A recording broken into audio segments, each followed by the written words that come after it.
कहानी। आखिरी मुसाफिर। एक छोटे से गांव में एक पुराना होटल था जिसका नाम ख्वाबों का होटल था। लोगों का कहना था कि वहां रात को कोई भी ठहरता सुबह तक वापस नहीं आता।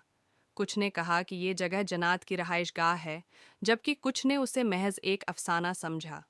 एक रात एक नौजवान लड़का अली ने फैसला किया कि वो इस हुजूम के साथ चला जाएगा, होटल में एक रात गुजारेगा। उसका दिल हिम्मत से भरा हुआ था और वो समझता था कि ये सब कहानियां महज बचपन की खौफनाक कहानियां हैं। वो होटल पहुंचा और एक कमरे का किराया दिया। रात का वक्त आ गया। होटल की रोशनी मध्यम हो गई और बाहर हुआ का शोर चलने लगा।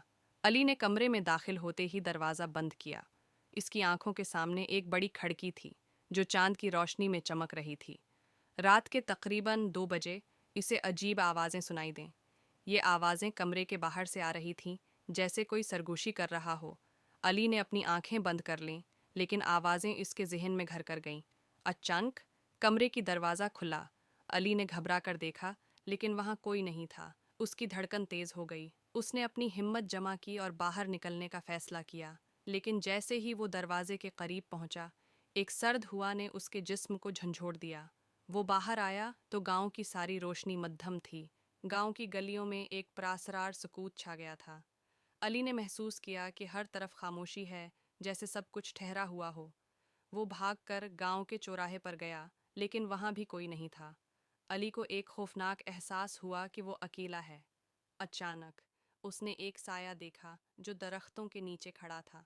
वो साया धीरे धीरे उसकी तरफ बढ़ रहा था।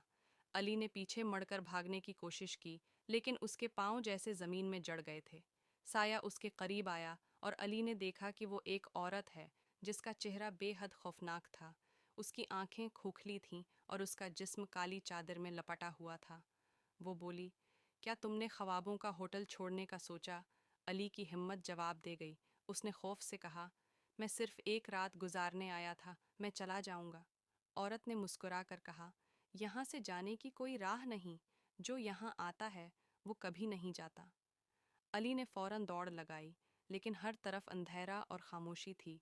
वो अपनी जान बचाने की कोशिश में था, लेकिन जहाँ भी वो गया, इसकी राह में साये खड़े थे। इसकी आवाज़ें सुनाई देने लगीं, जैसे वो सब उसका मजाक उड़ा रहे हों। अचानक अली को एक दरवाज़ा नज़र आया जो गांव के बाहर खुलता था। वो भागा और दरवाजे के करीब पहुंच गया, लेकिन जब उसने दरवाज़ा खोला तो वो एक और कमरे में पहुंच गया। वो कमरा भी वैसा ही था जैसे होटल का कमरा। अली की आंखों के सामने सब कुछ गुजर गया।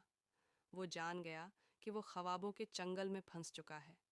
जब उसने पीछे मुड़कर देखा तो वो औरत उसके पीछे खड़ी थी और उसके चेहरे पर एक खौफनाक मुस्कुराहट थी। फिर अली को याद आया कि उसने एक बार सुना था, ख्वाबों का होटल कभी खाली नहीं होता। और इसी लम्हे वो भी एक और आखिरी मुसाफिर बन गया। गांव के लोग आज भी इस होटल के करीब जाने से डरते हैं, क्योंकि वो जानते हैं कि हर रात वहाँ एक नया मुसाफिर आता है और कोई भी सुबह वापस नहीं आता।